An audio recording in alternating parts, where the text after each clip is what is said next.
bago tayong trabaho. Ay, ano namang bagong trabaho yan? Di-deliver. Magdi-deliver lang pala eh. Hindi naman basta-basta ang di-deliver natin kaya umayos ka. Teka. Ano ba yung i-deliver natin? Drugs. Ha? Sira ulo ka ba? Alam mo, sobrang higpit ngayon, nagbabalak ka pa magtulak niyan. Mas malaking kita dito. At saka, hindi pa tayo pagod. Hindi na lang, Makoy. Kung ikaw gusto mong gawin yan, ako lagbas ako dyan. Hindi na lang kita sasamahan, bahala ka dyan.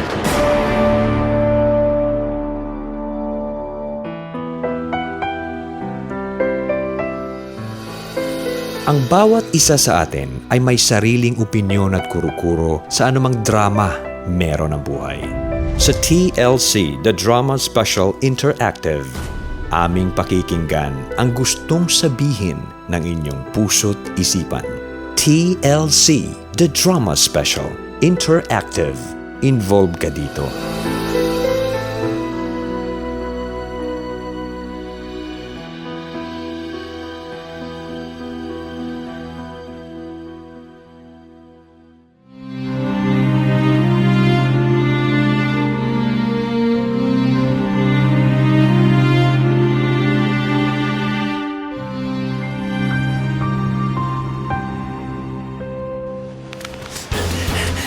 Kailangan ko may ligang mamokong na to.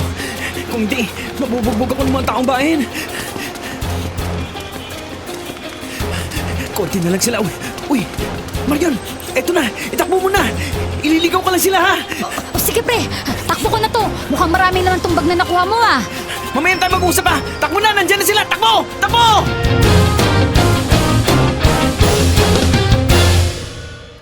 Ayos yung bagong nakuhanan mo ng bag kanina. Daming laman. 2 cellphone. May tablet at wallet pa. Buksan mo nga yung wallet. Tingnan natin kung magkano yung laman ng, alam mo na, mapagpartihan na natin. Teka, easy lang. Wow, tigil 1,000. Bilangin mo dadali. 5,000. O, sa itong 2,000 at itong tablet. Ha? Ito lang? Tapos sa'yo itong 3,000 at may cellphone pa? Oo. Oh. Ako naman gumawa ng buong trabaho eh. Ikaw, inuwi mo lang yung bag dito sa inyo. Kaya, tama lang sa akin to. At saka, huwag kang mag-alala. Sa'yo na itong mga laman ng bag. Ano pa bang laman yan? Gago ka ba? Aanuhin ko to mga makeup kit. Ano to, ha? Di gamitin mo. Sira ulo. Ibigay mo sa akin yung isang cellphone. Tanga ka ba? Oh. Mas mahal yung tablet na yan. Tingnan mo, oh. Mansanas, mahal yan. Sigurado kang mahal to, ha? Siguraduhin mong hindi ako talo dito, ha? Mahal yan, maniwala ka sa akin. Oh, sige. Bahala na. Kapag kinulang, dagdagan mo na lang, ha? Oh, sige. Bibenta ko na din tong cellphone. Kailangan ko din ng pera eh. Oh, sige. Bibili muna ako ng mga pagkain namin nila nanay at ng mga kapatid ko. Salamat dito, pre, ha? Nang ano man. Chong, nandito na po ako. May dala po akong hapunan. Oh, nandyan ka na pala, Makoy. Mag-aalas 7 pa lang Aga po akong lumabas sa trabaho. Sahod po at saka para mabili ko din po kayo ng gamot, Chong. Maraming salamat, Makoy. Buti na lang kahit hindi ako nagkaanak, nagkaroon naman ako ng pamangkin na kagaya mo. Malaki din po yung pasasalamat ko sa inyo, Chong. Kasi kung hindi dahil sa inyo, baka patay na ako. Mga walang kwenta yung mga magulang ko eh. Huwag ka nang magalit sa kanila. Magpasalamat ka na lang at binigay ka nila sa akin imbis na itapon ka. At saka umaasa ako na balang araw babalikan ka ng mga magulang mo. Ako, Chong, hindi na ako umaasa na babalikan nila ako. Ilang taon na ako pero hindi nga sila nagpakita sa akin eh. Huwag ka nang masyadong magtanim ng sama ng loob sa kanila. Ipagpasa Diyos mo na lang yung mga magulang mo. Bahala na sila. Chong, kain na tayo. Bakit ba natin pinoproblema yung mga magulang ko? Sila nga minsan, di nila ako iniisip na puntahan dito eh. Sige na nga. O, ano bang binili mo? Eto, Chong, yung paborito niyong beef mami tsaka pares with rice. Ang galing mo Alam na alam mo talaga ang paborito ko. Pinadadagdagan mo ba ng sabaw ang mami? Oo, Chong, alam ko namang paborito mo yan eh. Chong, palagi niyo ba naman ako dinadalhan yan nung may trabaho pa kayo eh. Tara, Chong, kain na tayo. Eto, baka lumamig pa ito. Kung medyo malakas pa ako, hindi mo na kailangan magtrabaho eh. Okay lang yun. Kaya ko naman.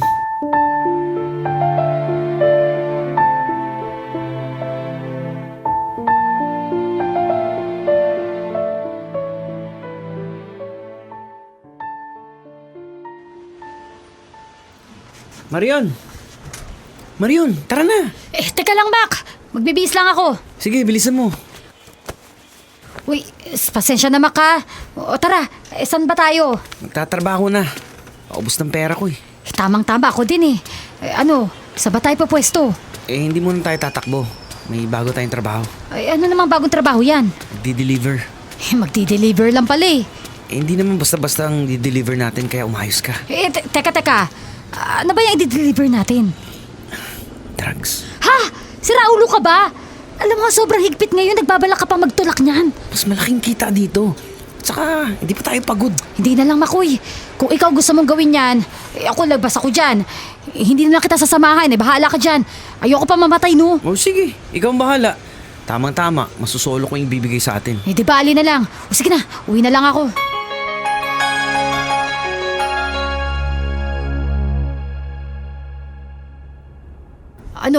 Kumusta ang trabaho mo? Eto, malaking kinita ko. Tapos, petex lang yung trabaho. Hindi kagaya dati na tatakbo pa ako at may tsansa pang mahuli. Makoy, tigil mo na yan. Baka mamaya mahuli ka o malala pa mapatay ka dahil dyan sa ginagawa mo. Bakit mo ba ako pinapakailaman? Nag-aalala lang ako sa'yo, pre. Nag-aalala? Pre, teka nga. Tama ba yung narinig ko? Nag-aalala ka sa akin? Oo, dahil kaibigan kita. Yun lang yun. Sige, panoorin mo to, ha. Balita yan nung nakaraan lang. Tulak yung lalaki. Ayan, pinagbabaril na lang ng riding in tandem. Wala kang dapat ipag-alala dahil walang mangyayari sa akin. Ay, At saka pwede ba? Pwede bang wag ka nang mag-feeling concern sa akin? Hindi tayo talo. Tol, ang akin lang, bumalik na lang tayo sa dating trabaho. Huwag na yan. Mas mahirapan tayo dyan, baka kung mapano pa tayo eh. Bakit ba ayaw mo dito? Ayoko pang mamatay. Kaya pala, sa bagay, nakakatakot din yung napanood ko na yun eh. Sige. Kaya pwede ba? Balik na tayo sa dating trabaho. Wala na akong pera dito. Oo na, sige na. Sige na. Balik na tayo sa dating trabaho natin. Parang ayaw ko na rin gawin to. Nakakatakot nga yung pinapanood mo sa akin eh. Baka mamaya, ganun yung mangyari sa akin. O diba? Sabi ko sa'yo eh. Kung mahal mo pa ang buhay mo, itigil mo na yan. Oo na. Dami mong kuda. Sige bukas, magtatrabaho tayo ulit. Paano pala yung nagbigay ng trabaho sa'yo magtulak? Anytime naman daw, pwede akong umayaw. Sasabihan ko na lang sila. O sige, basta bukas trabaho na tayo. O sige.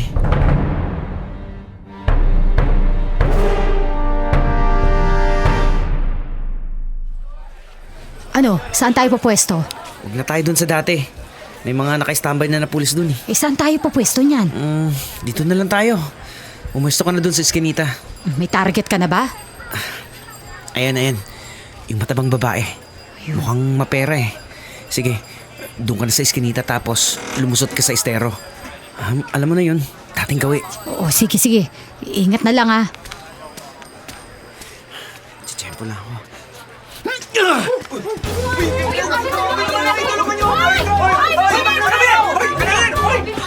Buisit, mas marami ngayon silang humahabol sa akin. Kapag naabutan ako nito, bugbog ako sigurado. Ay, huli yan! Putz, maabutan na ako. Makoy, bigay mo na sa akin yan. Hagis na. Sige na, takbo! Sige!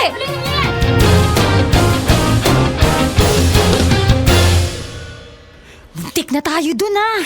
Sinabi mo pa. Buksan mo na yan, pre. Nang mapaghatian na natin. Pucha! Ano to? Puro resibo at gamot? Buksan mo muna yung kabilang zipper. Mukhang may sakit pang alta presyon yan, ha. Oh, cellphone. Medyo mahal din ito. Paghatian na lang natin, okay na to. May wallet pa, pre. Ito, Hanip, 1,000. O hati na lang tayo. Kapag nabenta ko na tong cellphone, bigyan na lang kita. Salamat, pre, ha. Sige, pre. Punta na muna ako sa butika. Bibili ako ng gamot ni Chong.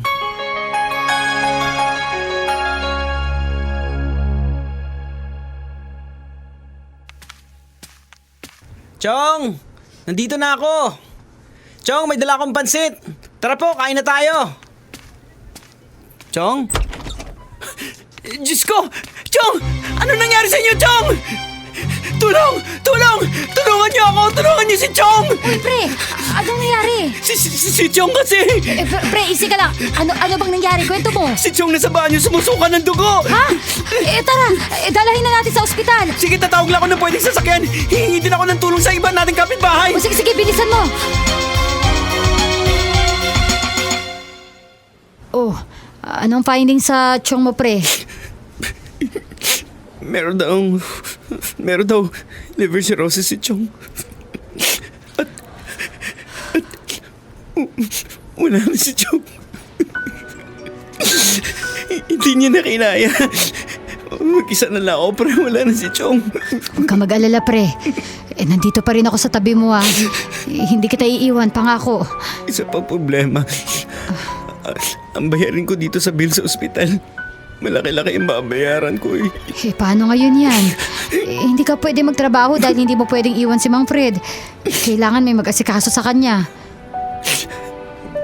Pwede ba akong humingi ng pabor sa'yo? Ano yun? Pwede ka bang maiwan dito at ikaw na muna mag-asikaso ng mga kailangan? Pwede naman. Bakit ba? Kagawa lang ako ng pera. Sira ka ba? Mag-isa ka lang? Bahala na. Iwan na muna kita. Asikasuhin mo na muna ang lahat ng kailangan. Ako na bahala sa pera. O, sige, basta. Mag-iingat ka na lang, pre, ha?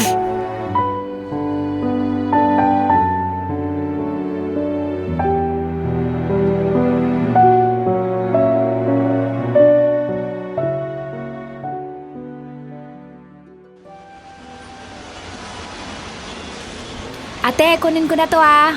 Deal na tayo dun sa tawad ha. Ay! Ay! Ay! Yung pagkat! Wala sa klala! Nablitan po ako ng pagnanakaw! Tulungan niyo po ako! Patay! Ayan! Huli niyo po! Yan! Yan po! Yan po! Ay! Buti nga sa'yo! Maraming salamat, Mamang Pulis. Pakihuli nga po yan! Ate, pasensya na. Pasensya na. Huwag niyo po ako pakulong. Kailangan ko lang po ng pera. Kailangan ko lang po. Sorry? Sana naisip mo muna yan bago mo ginawa. Ate, ayoko makulong, please. Ginagawa ko lang to dahil talagang nangangailangan ako, ate. Ay nako, magkita na lang tayo sa police station. Ate. Sige, ngayon ka mag-explain ko bakit mo nagawa yon. At bigyan mo ako ng magandang rason para hindi kita ipakulong. Kakamatay lang po kasi ng tito ko kaya ginawa ko ito dahil wala akong pambayad ng hospital bills. Sorry ate ha. Gipit lang talaga ako. Ganun ba? Ano ba kasing sakit ng tito mo? Cirrhosis po ate. Nagulat ako kahapon pagdating ko nasa CR siya nakahandusay tapos maraming dugo. Sige, aatras ko na lang yung kaso. Ano po? Iatras ko na yung kaso. Mukhang malaki yung pinagdadaanan mo eh. Sige, samahan mo ko ngayon sa ospital kung asan yung tito mo.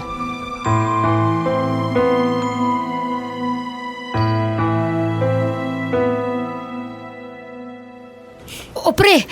Dumating ka na pala. Sino yung kasama mo? Pre, siya nga pala si Ma'am Nina. Ikaw pala yung kaibigan ni Makoy. Hello po. Sige, desidido na akong iatras yung kaso. Tsaka tutulungan din kita sa gastusin dito. Salamat po. Salamat po, ma'am. Wala yon. Basta sa susunod ha, huwag mo nang gagawin yan. Ano nga pala yung natapos mo? Graduate lang po ako ng high school. Gusto mo bang mag-aral ulit? Gusto po. Ang kaso po, wala po akong pampaaral kung mag-aaral po ako. Kaya mas gugustuhin ko na lang po magtrabaho para masuportahan ko po yung pangangailangan ko sa araw-araw. Huwag ka na mag-alala. Pag-aaralin na lang kita.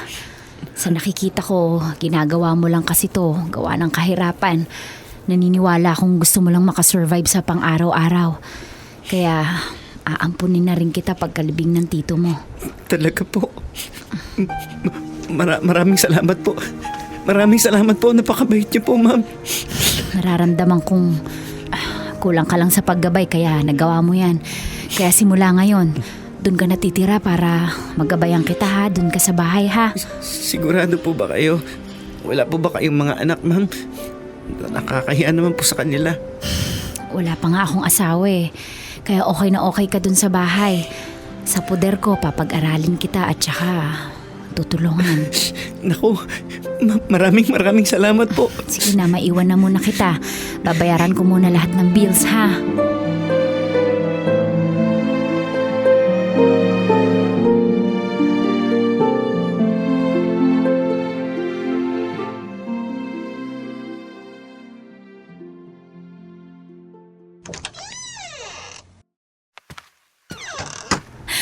Welcome to your new home, Makoy.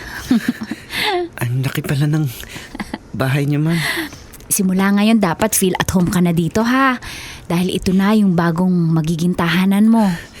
Salamat po. Pwede ko po bang papuntahin dito yung kaibigan ko? Pwede naman. Anak. Anak, ma'am. Nakakahiya naman po, ma'am, kung tatawagin niyo pa po akong anak. Makoy, sorry kung nagsinungaling ako sa'yo. Ha? Hindi ko po kayo maintindihan, ma'am. Makoy, ikaw kasi yung anak ko eh. At ako yung nanay mo. Tingnan mo to, oh. Oh. Paano nangyari yun?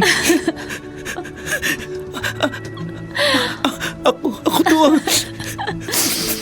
At ako yung babae na yan. Hindi ko muna sinabing anak kita. Kasi alam kong galit ka nung una eh. Alam ko hindi mo ako matatanggap. Teka, paano nangyari yun? Makoy, planado ang lahat. Planado namin ni Chong Fred ang lahat. Ibig sabihin, alam ni Chong Fred yung ginagawa ko? Oo, anak. Alam na alam niya yung ginagawa mo. At palagi akong andun kapag ginagawa mo yun. Umaasa na balang araw ako yung mabibiktima mo para mapalapit ka lang sa akin. Nagsisinungaling kayo? Nagsinungaling kayo lahat! Anak, patawarin mo. Anak, ginawa ko lang yun para mapalapit sa iyo eh. Dahil alam ko hindi mo ko tatanggapin bilang nanay mo. At ang dahilan kaya ako dapat itatapon ka nun dahil ayaw ko lang naman magpagalitan ako ng magulang ko eh. Kasi nga nabuntis ako ng tatay mo. Pero buti na lang kinuha ka sa akin ni Chong Fred. At nangako ako sa kanya na kapag maganda na yung buhay ko, kukunin na kita, anak. Dumating yung araw na naging successful ako pero sinasabi palagi sa akin ni Chong Fred na malayo na yung loob mo sa akin. At nasuong ka na nga dyan sa ginagawa mo ngayon. Anak, masakit sa akin yung ginagawa mo. Kaya anak, sana hayaan mo ako. Hayaan mo naman akong bumawi sa'yo, anak. Hayaan mo, tulungan kita, ha? Sisiguruhin kong bibigyan kita ng magandang kinabukasan. At anak, hindi na kita iiwan, anak. Mahal na mahal kita. Anak, please, bigyan mo naman ng pagkakataon si Ma'am. Anak! Singko po. Ma, pinapatawad ko na po kayo. At hihingi po ako ng sorry sa mga ginawa ko sa buhay ko. Kung sinira ko po yung buhay ko. Anak, huwag kang humingi na tawad. Okay na yun, ha? Okay na yun. Naiintindihan ko yun. Alam kong ayaw mo yun. Anak, mahal na mahal kita. Anak, simula ngayon babawi ako sa lahat ng pagkukulang ko sa'yo, ha? Anak, babawi ako. Babawi si Mama.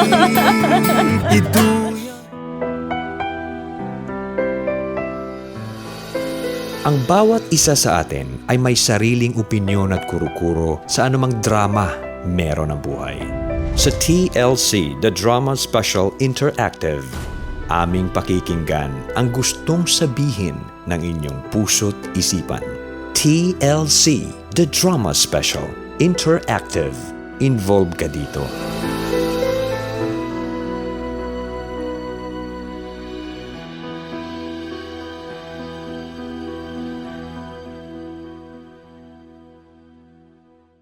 Number one SM radio station.